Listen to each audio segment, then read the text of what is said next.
Good morning, ladies and gentlemen. I'd like to welcome you all to Natal Computer College's second Cultural Day. Thank you all for attending, and without much further ado, we'll commence to the first item, which is by the Muslim Students Association. Thank you, Madam MC. Assalamu alaikum wa rahmatullahi wa barakatuh. Peace and greetings to all of you in the name of Allah. The Muslim Students Association extends a warm and cordial welcome to our guest speaker, Mr. Ahmed Deedat, the staff and students of Natal Computer College. Mr. Deedat will be discussing the topic, the Qur'an and the computer. After his talk, students will be given the opportunity to ask Mr. Deedat any questions. Please feel free to ask him any questions whatsoever. Mr. Deedat.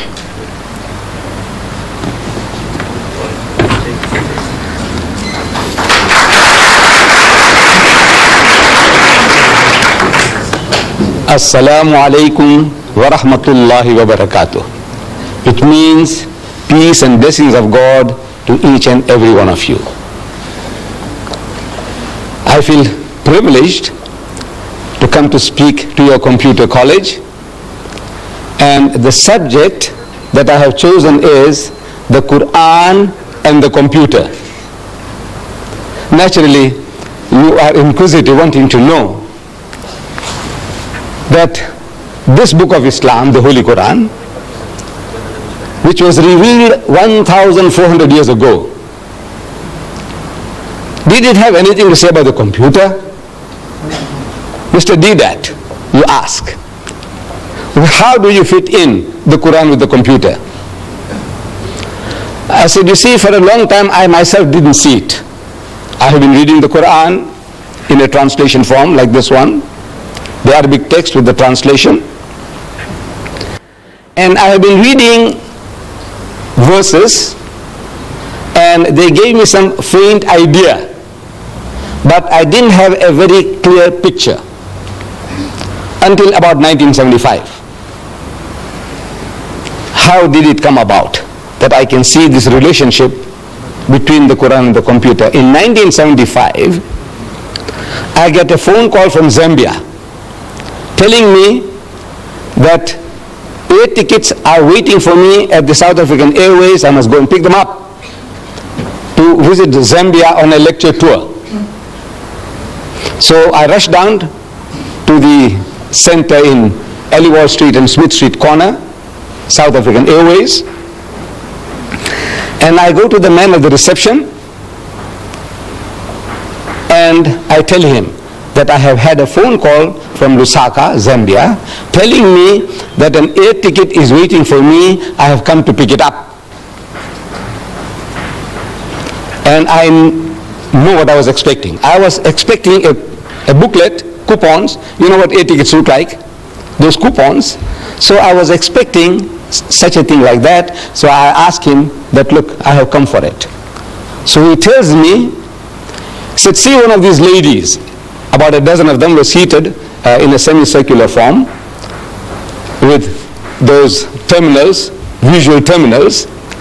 So, see one of these ladies there. How can you see one of those ladies? To me, only one person out of the lot might have my tickets. I know what tickets look like. So I'm asking him, which one? So the way the guy flings his hands, and he tells me, like any one of them. I said, look, I'm speaking so nicely to the man. Why should he be so impolite? Is it because he's a white man and I'm an Indian? But I had no alternative. The way he directed me, I had to go. The first lady I saw was doing nothing. She was sitting at the terminal. I go up to her. I said, excuse me, madam, I have had a phone call from Lusaka and they tell me that there is an air ticket waiting for me. I have come to pick it up. She asked me, what's your name? So I tell her, my name is Ahmed Deedat. She says, spell it. So I started spelling it, A-H-M-E-D, Ahmed, D-E-E-D-A-T, Deedat. While I am spelling, she is typing on the keyboard before her. She said, yes. In other words, that means she's got it. Yes, so what now? So I said, you see, I want to go from Durban to Johannesburg in the evening, on a Tuesday evening. What have you got for me? What arrangements? She said, well, there is one at 6 p.m. I said, right, that suits me fine. Can you book me on? She said, yes. It's done. So I tell her, you see, on Wednesday now, the next day, I want to reach Lusaka at 3 o'clock in the afternoon. That's what my hosts in Zambia told me. I must arrive there at 3 o'clock in the afternoon. I want to be there at 3 o'clock. Now, what arrangements can you make for that? So she typed again on the keyboard, and she's asking me, do you want to go through Maputo or through Gaborone? I said, look, it doesn't matter as long as I'm in Lusaka at 3 p.m. So she types again, and she said, you see, you are booked on Zambian Airlines, and the other plane to transfer this ticket to another we have to contact Zambian Airlines. And there is a national holiday in Zambia today, so we can't contact Zambian Airlines. So please come tomorrow. And you can imagine my disappointment walking from near the Mosque Madrasa Arcade to Smith Street and expecting the ticket in my hands, that it was almost within my reach, but not within my grasp. Disappointed. Come tomorrow. So I'm asking the lady, I says, madam, where did you get all this information from? So she tells me this is from the head computer in Johannesburg. I said, you know, when you were trying to book me in at the 6 o'clock flight, suppose there was only one seat left, and there were more than one of these terminals might have been trying to get the ticket. What happens then? He said, no, the first one within the second, he gets ahead, he gets a ticket, and the rest is blank. How does this happen? He said, you see, every computer in the country which is connected to the head computer has access to that knowledge. The head computer in Johannesburg. Everyone with this terminal has access to that. I said, I see. And I came out, walking back to my offices in Madras Arcade. While I'm walking back, the thought occurs to me that this is how this Qur'an was revealed. This Qur'an. And verse from the Qur'an, from the 85th chapter, the last verses 21 and 23, the last verses, tells me, بَلْ هُوَ قُرْآنٌ مَجِيدٌ فِي لَوْحٍ مَحْفُوظٍ, that nay, this is inscribed in the glorious Qur'an from a tablet preserved. From a preserved tablet. Now, if you have a volume like this, and if you want to know what the Qur'an says about the Qur'an, you open, just like in a dictionary, in Q, just like in the index, Q, it will tell you everything the Qur'an says about the Qur'an. I'll give you examples.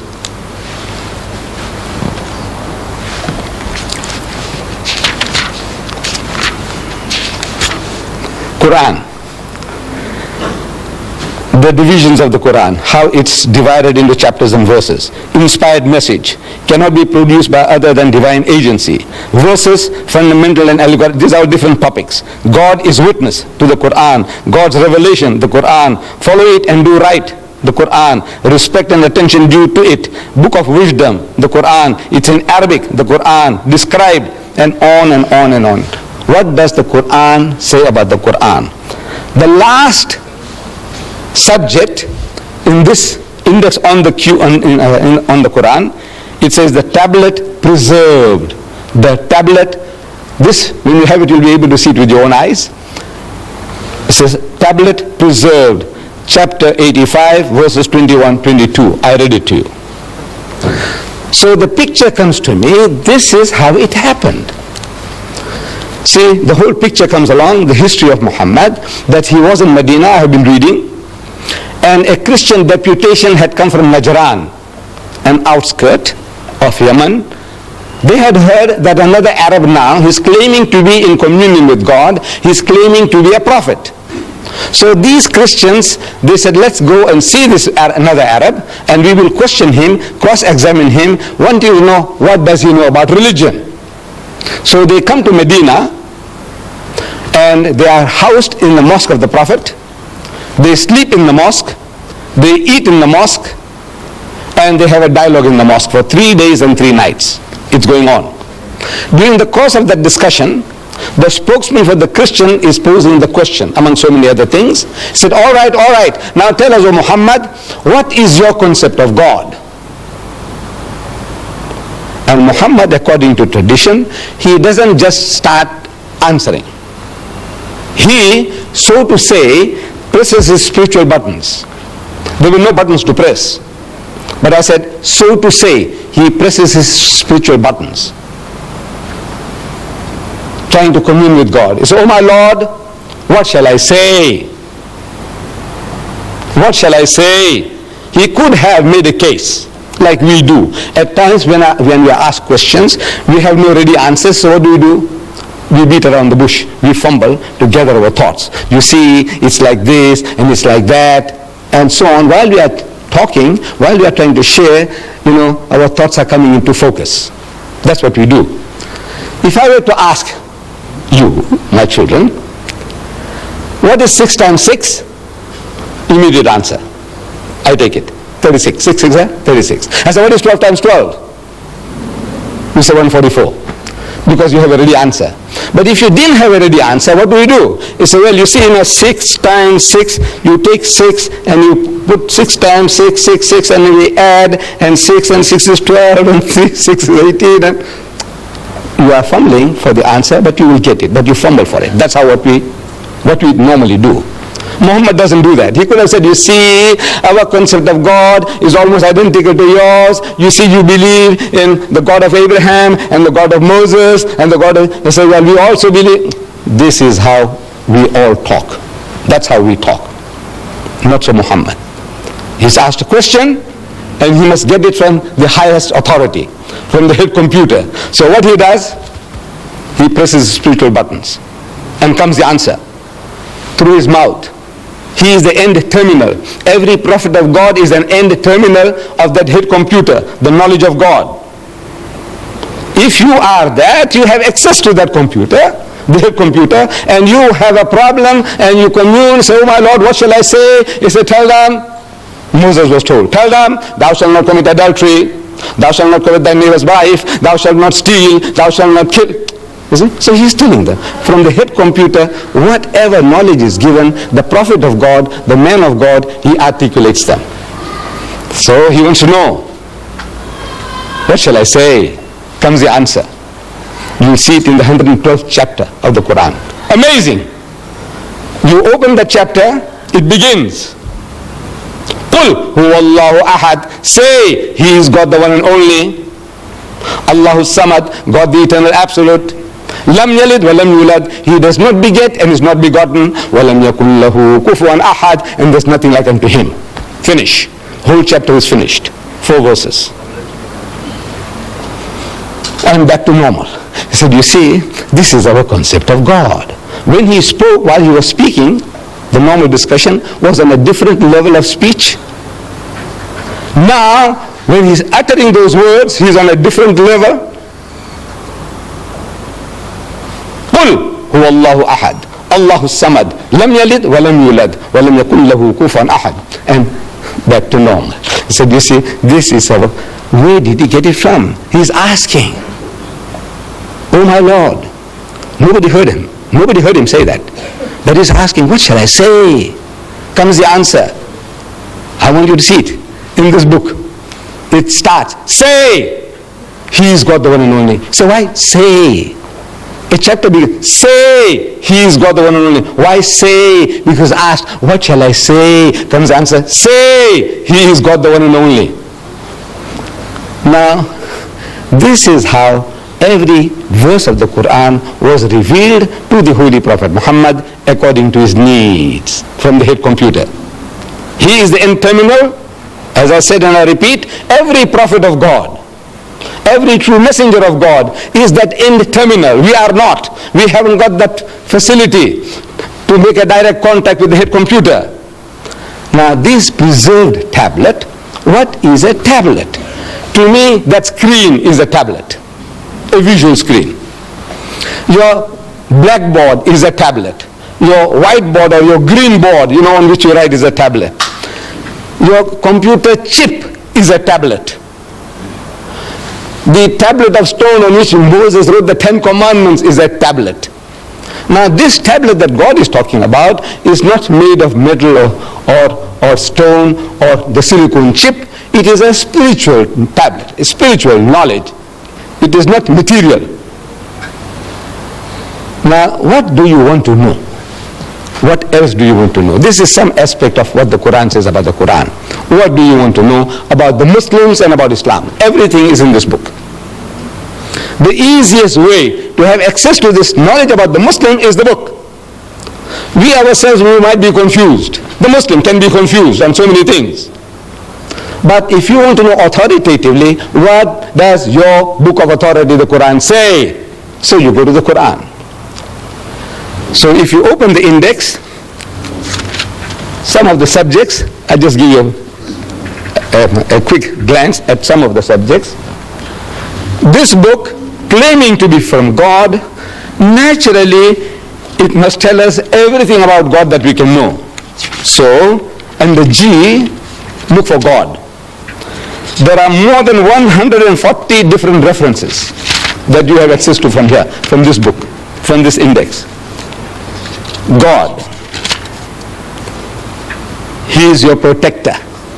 Chapter 2, verses 257 and onwards. He is the creator of all. He is most bountiful. He is merciful. He is most kind.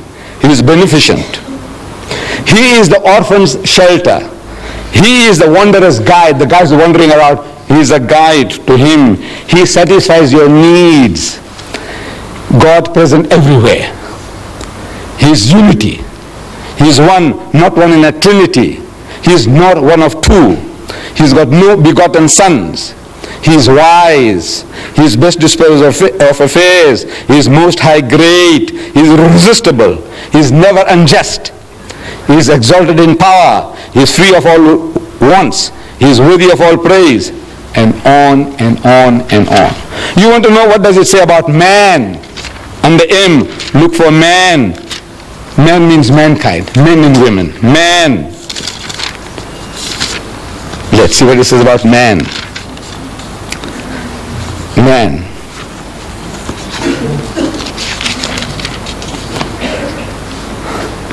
He is tested by God. He is being tested by God. In your behavior, what are you doing? How your mind is working? What you do? Things men covet. Things that men love most.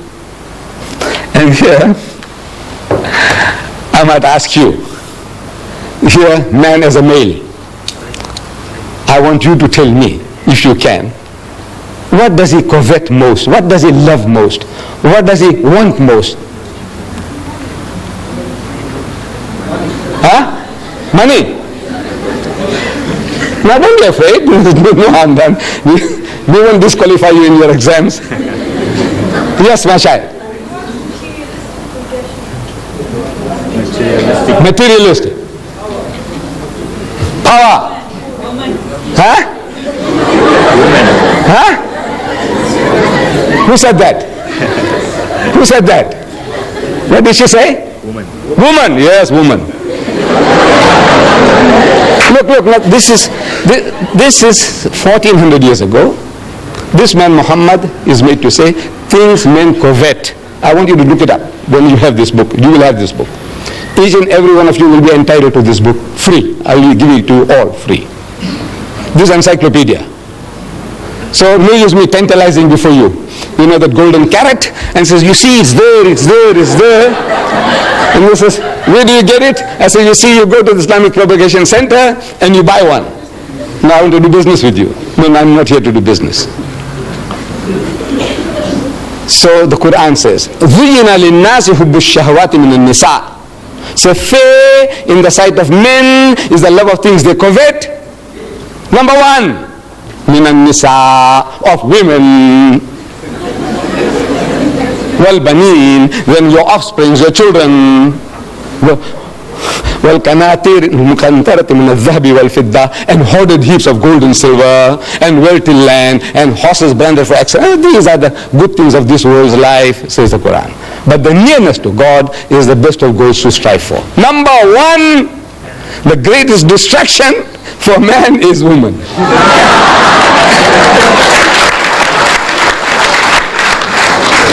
And I'm telling the Westerner, you see, look, as the Westerner, he knows this better than us. The Westerner, he knows this. See, he exploits this weakness of man to the limit. Lucien Motors in Smith Street, Durban, they advertise second-hand trucks. But on the trucks that they advertise, there's a woman in the bikini on top of the truck. G Knots, they were in Field Street before, they've gone to Notre Dame now. G Knots, they sell farm implements, but on the tractors that they advertise, there's a woman in the bikini on top of the tractor. I'm asking, what has a woman in the bikini got to do with a second-hand truck or with a tractor? Now you tell me. Except the man. You know, he will be enticed to read. He'll be enticed to read because of the woman in the bikini. He wants to know now what about her? So he reads about the tractor, he reads about second-hand trucks because of the woman in the bikini. Then BMW has beaten the lot. It's a motor car, from my understanding, a little better than the Mercedes-Benz.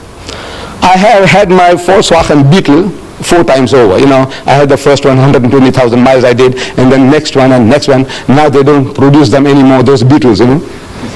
Now I had to buy a Golf. First Golf finished, then I had to buy a second Golf, and I got my second or third one now. I'm still not in the market for a BMW.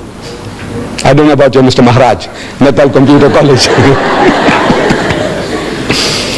So, but I see the advert in our daily news, our local paper. BMW motor car, advertised. A picture of the BMW motor car. In front of the motor car, there's a woman in the skimpiest of bikini, what you call the tanga, you know, the G-string.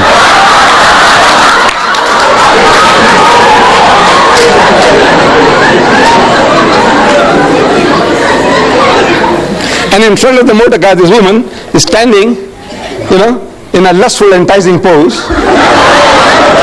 You can almost hear her saying, "Come on, come on."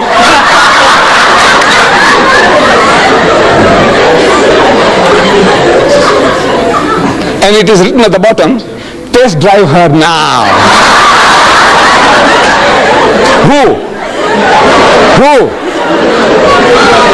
The woman of the car. Who? Now you see what? I said I'm not in the market for it, but I had to read it. You blame me? I'm 73. Sorry, I've taken you off. Things men covet. You see it there. He's ungrateful. The ungrateful rich man. He is ever ungrateful. Leave out one to another. You know, we do some little favors for one another and we expect some kind of gratitude. Fidelity, faithfulness.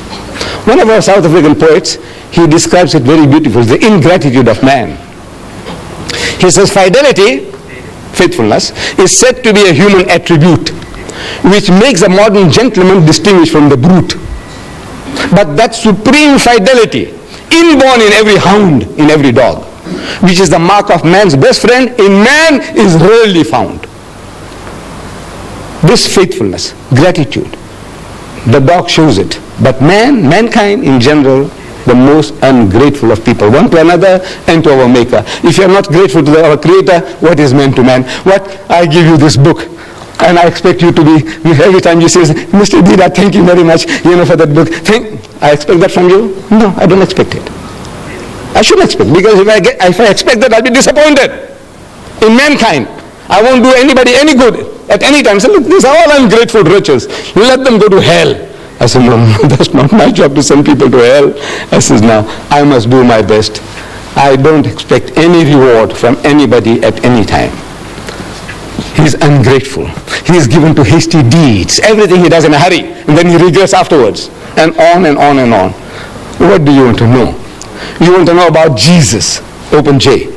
Everything about Jesus. You want about Moses, everything about Moses. You want to know about marriage in Islam, under M. You want to know about divorce in Islam, under D. What do you want to know? Everything on your fingertips. Now this book is yours. There's no bluff. You see, the only thing you have to do is collect these cards. These cards will be given out to you at the end of the talk. Each and every one is entitled to have a card. Only one, please. This card, you take it to 124 Queen Street, opposite the mosque in Queen Street. There's our Islamic television there in the window. Next door there's our shop there, also Islamic Vision, 124, 126, the address is given here. You go and present this, that's all. You give this card and they give you a book, this encyclopedia of 2,000 pages. How much? How much? Free. The only thing you have to do is take this little amount of trouble to go and give the card to get your book. Give your card, get your book. Now, what you do, suppose you take this card and before you go out, somebody tells you, man, you will get caught with this book. This book is going to capture your mind. It's going to enslave your mind. And if you get terrified, what you do? Tear it and throw it away. There's one book gone. Just tear it and throw it away. But you owe it to yourself. You owe it to yourself. There are in the world today 1,000 million Muslims. Just from the point of view of knowing how their minds are working, just from that point alone, you want to know what does his book say about what and what and what. The guy, the Muslim fellow who comes to you, you make an appointment, and the guy turns up late. Now, we are all, I don't know, most especially we black people, Indians, Africans, coloreds, we are all, Muslim or non-Muslim, we are all not punctual. Generally, we are a very unpunctual people. We don't value time. But now if the Muslim fellow lets you down, you see, you have something to beat him with. And he can't fight back. You ask him, he says, you Muslim? He says, yes, I'm Muslim. He's very proud to say he's a Muslim, yes. And you're late? He said, well, he said, wait. You are going through a special training of punctuality. Once a year for 30 days, you are so punctual to the second, to the minute. In your fasting month, you fast? He said, yes. You fast? He said, yes. When you break your fast, when do you break your fast? Certain fixed time, right? He said, right. And you wait with the watch on your hands. Or in the mosque you wait for the muazzin to give the azan. Allah, immediately you break your fast. Right? Or in the old days, I used to live here as a young boy in Prince Edward Street, and we wait. You see, when the azan, the time for the breaking of the fast or the time for the evening prayer comes, they switch on the light of the minaret. And the children are waiting in all the street corners. They watch for the light. And they start shouting all over. We used to hear those days. It says, Batti Silgi, Roja Choro. It says, the light is on, break the fast. Light is on, break the fast. And everybody starts. Straight away. No wasting of a second. Right? For 30 days you did it. To the second. And you can't meet an appointment. You are the fittest guys in the world for appointments. For punctuality. That's what you are trained for. And you give it to him. You find a guy eating pork chops. You may say, you Muslim? He says, yeah. He says, I thought your book says you can't eat the pig. He said, no, this is ham. Look now what you're talking about. That's a pig, man, piece of pig. Call it ham, call it bacon, call it Vienna sausages. It's pig. Tell him so. So, can you see now, if you just know, it puts you on a better wicket. And I want to put each and every one of you on a better wicket to put the guy right. My Muslim brothers and my children, put them right, and you will get pleasure in it. Because, by God, because you are not creating offense. You say, look, this is your teaching, Mr. Deedat. This is your teaching. So, this is what I'm offering to you. This book it's a book of ornamental for you from the knowledge point of view, the psychology of man, about religion in general. You want to know about karma. Have you heard the word karma? Yes. There's a Hindu term, karma, the law of cause and effect. The law of cause and effect. That every action has a reaction. Beautiful. We believe in that. Everything you do, it has its repercussions. Karma. You want to know about karma? Open K in this book, and you say about karma. You know about lingam. I don't know whether you know, and the L, you'll find lingam there. In this book, believe me, in this Qur'an, what do you want to know? So you owe it to yourself that you take this little trouble of carrying this card and going along and redeeming it for this book, absolutely free of charge. Now, my dear children, Mr. Chairman and the lady here, I leave myself open to questions, any questions. You can ask any questions. Even criticism will be welcome. I assure you, my children. This old man can take it. I am yours. Yes.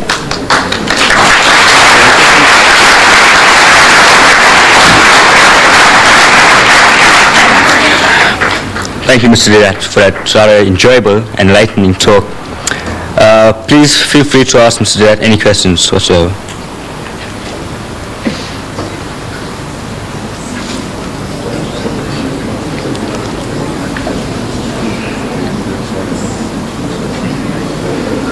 Yes, my child. What are Jews and Muslims enemies? If you come a little closer, please don't be shy. Please don't be shy, so that the camera can also catch your question. If you don't mind. No harm done. Okay, what are Jews and Muslims enemies? Are the Muslims and the Jews, are they not enemies? Why are they enemies? Yes, thank you for your question, ma'am. Now, we as Muslims and Jews, or Muslims and Christians, or Muslims and Hindus, we are not enemies to one another. But we are at war. The Jews and the Muslims are at war. What are they fighting about? They are fighting for a piece of land called Palestine. My brothers, the Arabs, they say Palestine belongs to them. My cousins, the Jews, they say Palestine belongs to them. It's a battle for the land. We have between brothers and brothers. Brother, they're all, among us especially. Father dies, and you find that this estate can't be settled. They must go to court. They must go to court. The dividing the shares, the inheritance. There's a war after war. Every Indian, I'm talking about the Muslims. You see, I don't know about the Hindus so much. But I know my own people. You have to go to court. You have to go to court.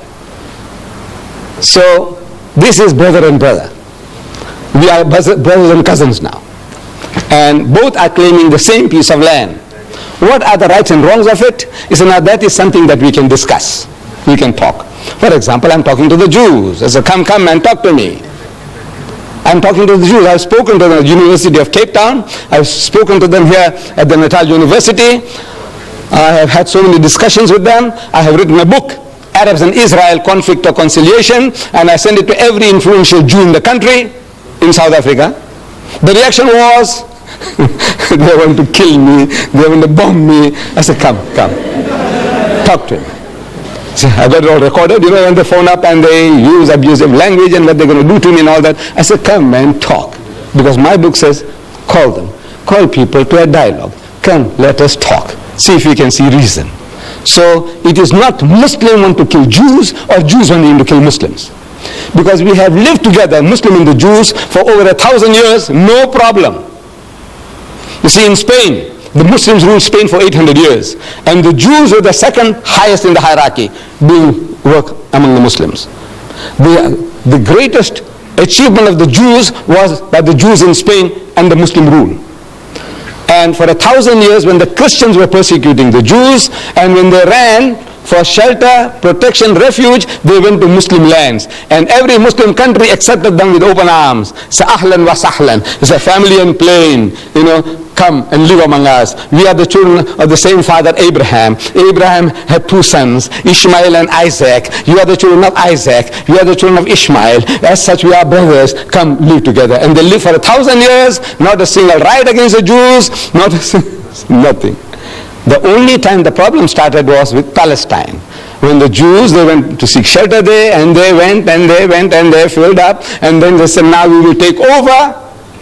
For the first time, the Muslim wakes up to the reality. He says, now everything, this guy is going to take it over.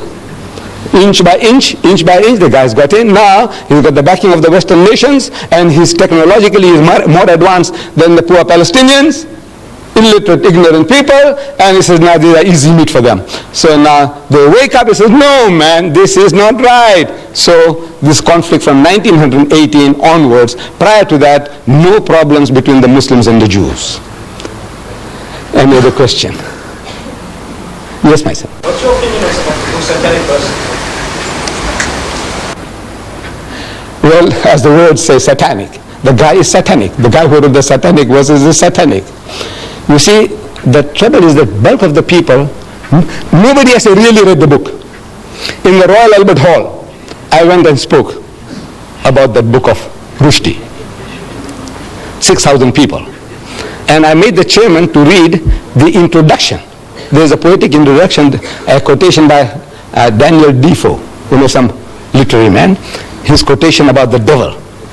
So I made the chairman to read it from the satanic verses.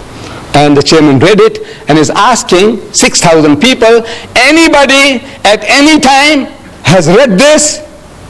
Or you have seen it anywhere, or you read anywhere? Out of 6,000 people, one guy put up his hand.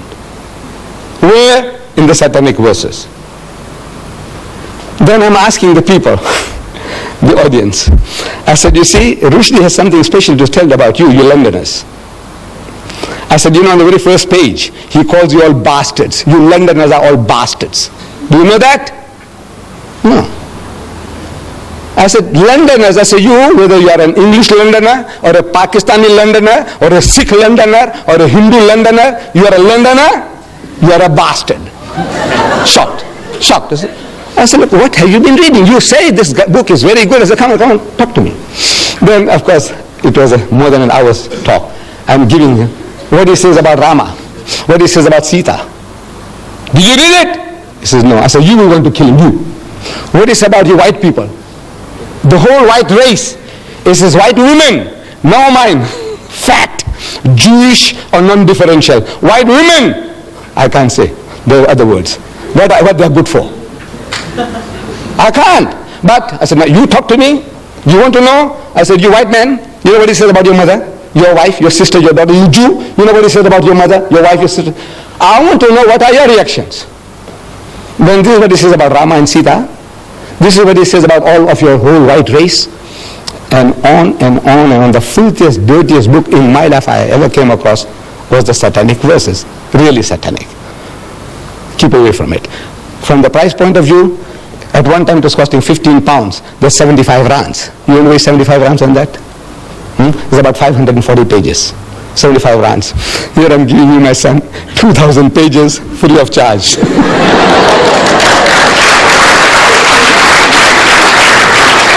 Yes. Just a while ago, you told me that Allah is very merciful and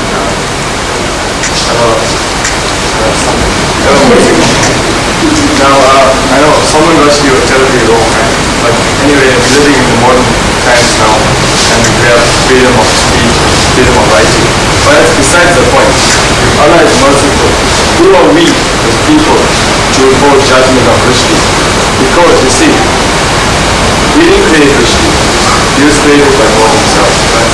And who are we to formulate opinions and impose death sentences upon him when we have God himself to decide? Now, if Allah is merciful, why can't we be merciful? Beautiful. Beautiful. I'm a Hindu student, right? And my scriptures teach you to be obedient, merciful, and sympathetic to fellow human beings. Now, we must sympathize with Rushdie. We understand he has a problem, but we're not in a position to impose death sentences upon him as a late Ayatollah Khomeini did. Now, I appeal to the Muslim people and Muslims in general to forgive Rushdie and give him a break and allow him to apologize and take back his case.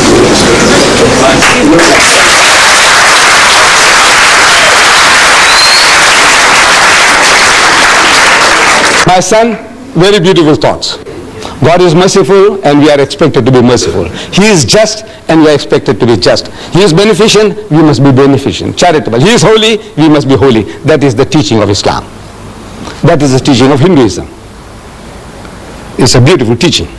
But now, we are also told to respect one another. Now, I ask you, what is your name? So you tell me, I'm Mr. So-and-so, Naidu, or Padyachi, or Mudli, or Govanda, whatever. They say, yes. I knew your great-grandmother. Because a lot of people, I know their grandfathers and grandmothers.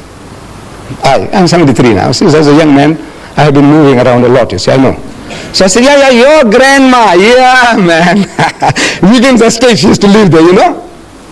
You know, she was the biggest whore. I said, you know, she was international, not only for Indians.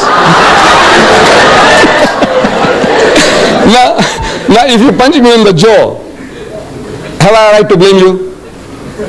I said, what am I doing? I'm asking for it. Am I not? He said, what am I doing? Talk, man, talk. Talk nicely about everybody. You swear my mother, look, you can call me anything. I'm big enough. I told you. I said, this old man can take it, if you remember. You know, I said, ask any questions, even criticism will be welcome. I said, this old man can take it. I stand by that. But now you come along there while you're asking me questions and you swear my mother, you know, this Sunday, I will punch you on the jaw. By God. No, I'm not. Talking frankly. My mind is still 16. In my mind, I'm still 16-year-old. I know my body belies that. You see? But my mind tells me I can give it to you. And I will punch you on the jaw. Maybe I'll break your jaw and also break my hand. Because it's gone too soft now. It's not what it was before. You see? But now this is the natural reaction of anybody. You swear my mother? Look, call me anything, man. Call me an ox, call me a donkey, call me a fool. I can tolerate you. But leave my mother out of the picture. You understand? Don't talk about my mother. Don't talk about my wife. Don't talk about my daughter. Now there, I'm going to go berserk. You blame me for that? You see, the Western law, beautiful. It protects the living. If I call your mother a whore, your mother has a right to take me to court. Did you know that? She has a right to take me to court for besmirching her fair name. I call her a whore. I must go and prove it. In the house of Islam, as a Muslim, in a Muslim country, if I call your mother a whore, I must produce 4 witnesses to prove it. That I saw her actually committing adultery. Not one, no, I saw another 3 witnesses. We all are eyewitnesses. And all the witnesses, you know, if they have to come to testify against your mom, they'll have to be consistent in their evidence and the cross-examination. If one of them fails, all the 4 will get 80 lashes each. You besmirch the fair name of a lady? Now, that is Islamic law, Western law, law of defamation. You say something about a living person, that person has a right to take you to court. That you know. But you see, Western law doesn't protect the dead. Your mother is dead, and I call her a whore. And I'm a big bully. I have a big gang behind me. I say, go on, do what you like. What can you do? What can you do? Nothing. You're helpless. Because the law doesn't protect this. And look, then now you must bring your mother out of the grave to come and say, look, I was not a whore, which we can't do. So the stigma sticks. So that guy, I have no right to forgive. If somebody saw your mother, or I saw your mother, these people have no right to forgive me. Your mother has a right. If she's living, she has a right to forgive me. You forgive me, your brothers and sisters forgive me, your father forgives me, your mother but if your mother is dead, if she's dead, I get away with it. So this is the law why the man says, now you say something about my mother which is blasphemous, and the law of blasphemy in the house of Islam is death. Yes, anybody else? Yes, my son. Just one second. Let's give the young man a chance first. We'll come back to you. Yes, my son. What, you believe in Satan? Yes, that there is a power, satanic powers. I do believe. Yeah. How come with the Satanists, how come they only oppose the Christian religion and not the Islamic religion? Maybe they have nothing to chew on. You see, the satanic people, what do you say? There's a cult. Is that what they are attacking the Christians, you say? Right, because they come from Christian background. Sit down, my son. You see, they come from a Christian origin. All the Satanists, they were not Hindus. before they became Satanists. They were not Muslims before they became Satanists. What were they? The background, Christianity. So in other words, they come from that background, they know more about their background, so they attack that background. I think that is the answer. Why would they want to attack the Christians and not the Hindus, not the Buddhists, not the Muslims? Why? I said, no, they have no knowledge about Buddhism, Hinduism, Islam. They have no knowledge, but they have knowledge about Christianity, so they can play on that. I think that is the reason. Yes, my son, you had something. Why do the Muslims wear a hood? Why do they wear a topi or whatever you want to call it? This is, from the religious point of view, in our relationships with God, it's not a necessity. This is not a necessity. But in society, we need an identity. Suppose I meet you in the street, I might think that maybe he's a Tamilian, and if I knew how to say good morning to you in Tamil, I would have said it. Otherwise, now I'm at a loss. The other guy, like me, who looks like me, the Banya, they are my cousins. You see, we are the same race. Banyas and me, I am a Gujarati Muslim. The Banyas are Gujarati Hindus. In our complexions, we are the same. The Banya Hindu and the Banya Muslim is the same. We also have the same surnames, if you know. Muslim Patel, Banya Patel. Muslim Desai, Banya Desai. Muslim Bhula, Banya Bhula. I'm sure you have come across. Right. So what is all this? No, actually we are one people. Now when I see the man in Grey Street, I'm telling you, frankly, I pass the people in Grey Street and a lot of people, they smile at me. Now I don't know whether the guy is a Banya Hindu or a Banya Muslim. I don't know. So I also smile. Because I can't make out. Because I keep on seeing them, their face becomes familiar, as if I know the guy. But now what shall I say? Shall I say Namaste? Shall I say Ram Ram? Shall I say Assalamu Alaikum? I said, what shall I say? So because I'm not sure, I also give a big smile. Now in the West, my people now, because of this problem, they start saying hi, you know, you're 100% okay, you know, hi, you can't say salam babu, salam bhaiya, or you can't say, you say hi becomes universal. So we wouldn't like to lose our culture and tradition. I like to wish you, my son, whether you are an African Muslim, I say assalamu alaikum. If I see you are an Indian, I say assalamu alaikum. Anybody, I go to China, I see somebody, I say assalamu alaikum. And that's an open door for us. So as soon as you say assalamu alaikum, I go to a strange place, Hong Kong. I've been there, Hong Kong, Singapore. And you see anybody say assalamu alaikum, I says, you know, I come from South Africa. Where is the mosque? He says, come, I will take you. Otherwise, I'm asking, excuse me, where's the mosque? So what's that? I don't know, I'm like a fish. If I recognize somebody, immediately say assalamu alaikum, and his heart and home are open for me. It's like an open sesame, you know, this headgear. So I said, now, for the purpose of recognition that I may wish people, I want my children and my people to have an identity. That, you know, we can wish you assalamu alaikum, it's wa alaikum salam, and immediately it's a bond is created, immediately. I give an example in the tubes in London. I've been sitting so many times, a man across from me, you know, sitting face to face, in the train, in the tubes. And you dare not open your mouth. You don't know how to start. Because he says, excuse me, when you come, look, among us, it's so easy. By God, it's so easy. If I say, assalamu alaikum wa rahmatullah, so where you come from? So he tells me, well, I come from certain place. He says, I come from South Africa. So where? Where from South Africa? He says, Durban. I said, what do you mean Durban? I come from Durban and I haven't seen you. He said, no, I live here in Springfield like this, like that. Immediate bond. Where you come from? I said, Pakistan. I said, you know, I was also in Pakistan for 3 years. You know, I was in, bond, immediate bond. But now, the other guy, because they're not used to that, as soon as I ask, they say, where you come from? He said, well, that's your business. He said, your business. The other guy, I can ask him immediately, our culture. He said, are you married? This young fellow here. He said, no. I said, well, what's wrong with you? Huh? Come on, I'll show you, there's Mr. Deedat's daughter. No, this is our culture. Are you married? Yes. And the children?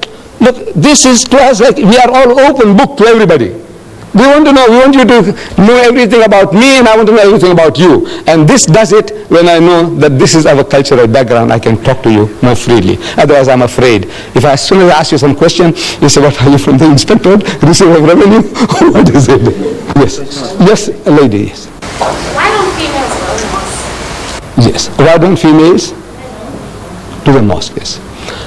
You see, the mosque, the obligation to pray in the house of Islam is on everybody, male and female. We are all obligated. Fasting, same. Pilgrimage, everything that the man does, the woman does. Everything, same.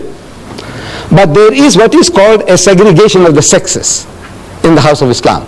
Like among the Africans, it's a shamipa, respect for womanhood. So the man comes along into the kraal, the men go with the men, and the women go with the women. Now in our culture, it's the same.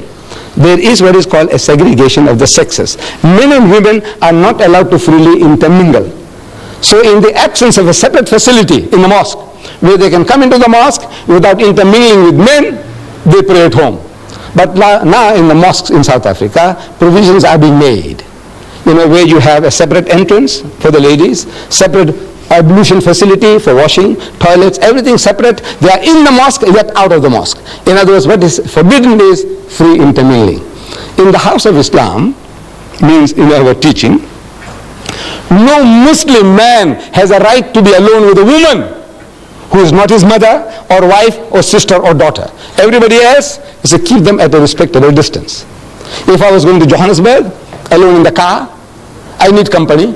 If I see you, my sister, my daughter, you standing by the roadside, trying to thumb a lift, my religion says don't give her a lift. Not because you are an African. Even a woman of my own race, don't give her a lift.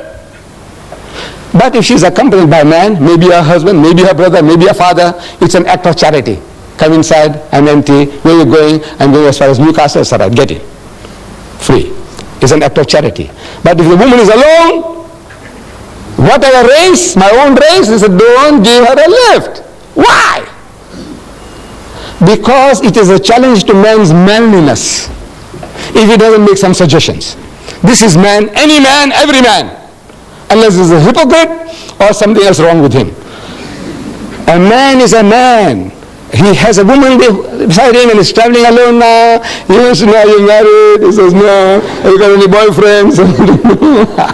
He was, are you married? How long? 15 years. Any children? He says, no. He says, Mr. Naidu, working hard enough. Big joke. This is man, any man. See, every man is like that. So therefore, this is now, look, before that thing happens, this old man, I'm talking about this old man himself. Look, before that happens, you see now, you are nice and jovial, you're smiling, I say some small joke and you laugh like hell, in the car. To me, this woman is game. She is fair meat. This is man, any man, every man. So, Islam says, keep him at arm's length. I must keep you respectfully at a distance, and you keep me at a respectable distance. This is the reason there is no free intermingling of the sexes. Yes. Yes, my son. Deedat, so with all due respect to your religion, may I know what is the purpose of circumcision? Because ain't now. If I were to join your Muslim sect as such, that hurts. Right. Agreed. The young man wants to know about circumcision. I know that is the biggest barrier, in we getting converts. The man says, man, I agree with you, everything is fine, I said, look, man, you mustn't eat the pig. He said, but what's wrong, man? Pork? I said, well, I'll reason with you. He said, well, I can see your point. I said, look, you mustn't drink. He said, but uncle, a little nip or a tot, man. I said, look, my son, these are the dangers. He said, well, I can see your point. I said, no, don't be promiscuous. Don't go along and dance with other people's wives and daughters. I said, but what's wrong, uncle? I said, look, I will reason with you. And he says, uncle, I see your point of view. But now, you agree with everything. And I said, now, circumcision. That's hard. So now I said, now what is this? I said, my son, this is for your own benefit. Look, now I'm talking objectively. Yesterday, day before yesterday, there was in our local paper. Cancer, the cervix in women. which is a killer among women. Cancer of the womb is a killer of women. 85% of all women who suffer from cancer of the womb are wives of uncircumcised husbands. Problem. I went to the RK Khan hospital some years ago. I had a problem. And I'm sleeping there on the bed. So this is our culture. See, say you, what you here for? What you here for? Means what's your problem? What's your name, Mr. Reddy? So he tells me, say, uncle, it's, it's like this, like that. And what? He says, problem with the foreskin, circumcision. Next to me is a young boy, schoolboy. I said, what's wrong with you? He said, no, nothing wrong with me. I said, no, I want to know what brings you here. Why are you here? So he says, you see, uncle, difficult. So he's telling me, actually he's got constriction. He must be circumcised. He's also Reddy. Look, no insults upon the Reddy. If there are Reddys here, so many. It's just coincidental that the guy next to the wall was a Reddy, grown-up man. This guy was a Reddy. Across the aisle, Hindustani gentleman, about 50 years and more. So I go up to him. I said, Bhaiya, what brings you here? Why are you here? So again, he's in turmoil. He's in torture. He's trying to tell me. He's got a problem. He must be circumcised. Otherwise, the skin has come in the way. I said, I'm telling the nurses. Look, you see, as you see me, I enjoy talking. So I say, your husband, is he circumcised? He said, no. Your husband, is he circumcised? He says, no. I say, hey, you got a problem. I said, tell them all to be circumcised. Not for religious reasons. I said, as much as we are vaccinated, for what? Our government tells us, according to health regulations, that if you're vaccinated, there's less likelihood of you getting smallpox and this and that. Diphtheria, anti-diphtheria, this thing, all that, they're doing it to you for what? To save you. They give us vaccination, inoculation against smallpox, typhoid and all that before you go overseas. What for? They hate you? No. But for your benefit. So now this circumcision, I said, if I came into power in this country, I will pass a law, circumcise every male child in the country, Indian, African, colored, white. Nothing to do with religion. I say for health reasons. I say 85% of my children, my daughters, who are married to uncircumcised husbands, they are suffering from cancer of the womb, a killer disease among women. I say just to save that, there are so many other philosophical aspects. You come and see me and I will give you further details which I can't share with you here.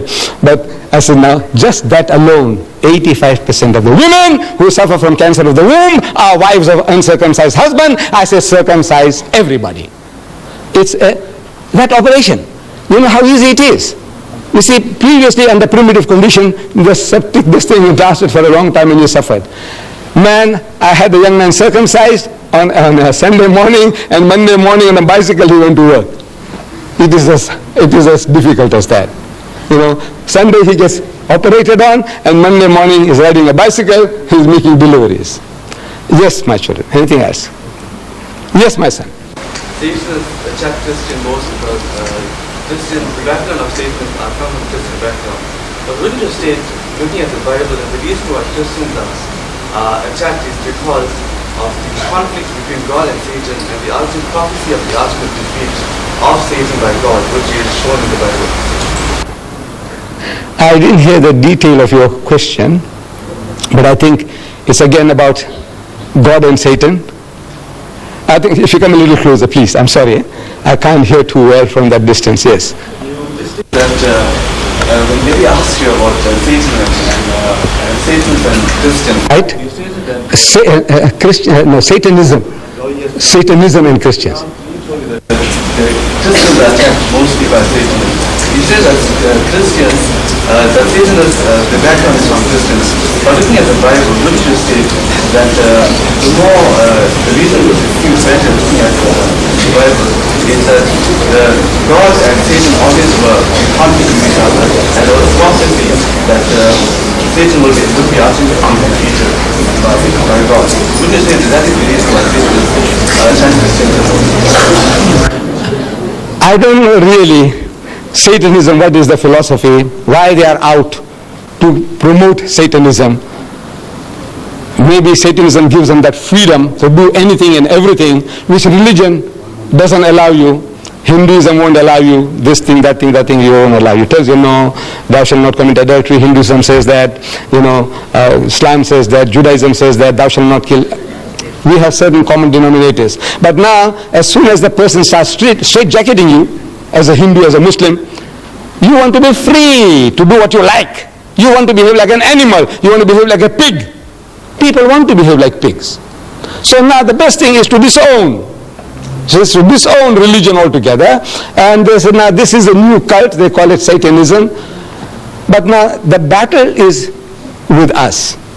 Every individual. We say, we believe that we have all got this propensity for evil. We have two qualities in us, towards godliness and towards earthliness, devilishness. So the battle is on in all of us, everyone. The Holy Prophet Muhammad, he described the situation beautifully to his companions. While they are around him, he's telling them that shaitan, that's Satan or devil, shaitan courses through the body of man like the blood. He's passing through you. He's each and every fiber of you. He permeates you. Everybody. Shaitan, man means mankind. Shaitan courses through the body of man like the blood. It's imperceptible. It's there. Your blood is moving and going and doing the job without you feeling that the heart is pumping and now supplying blood to the brain to allow me to think. Without that I can't think. But all this is all automatic. Similarly, this evil propensity also in man is permeating him like the blood. Everybody. Muhammad says this, everybody. He said, what about you? See, they had the right to ask questions. You too. He says, me too. But mine is under control. Only difference is that the temptations are there, everybody, unless there's something wrong with you. You remember I described before? Something wrong with you. You are impotent or you are lunatic. Those are different matters. But otherwise, everyone, we have these propensities and the battle is on. And we are to overcome those evil propensities. You say, the devil, the devil. You go and steal and you blame the devil. You go and rape and murder and you blame the devil.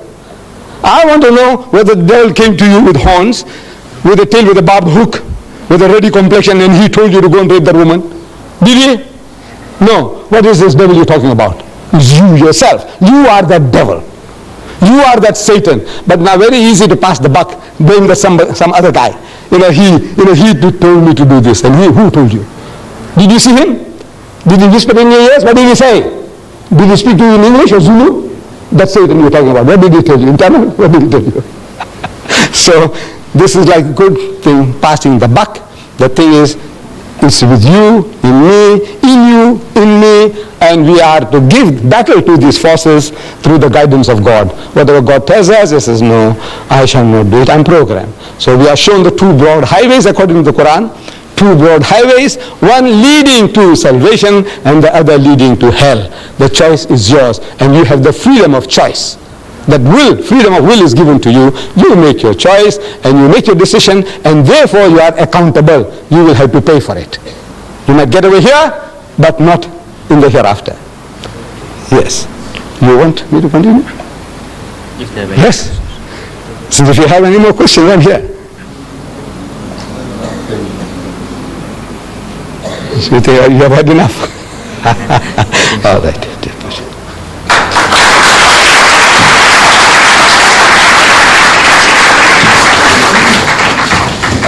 Thank you for your questions. That brings us to the end of our presentation. And once again, to our guest speaker, Mr. Ahmed Deedat, thank you very much.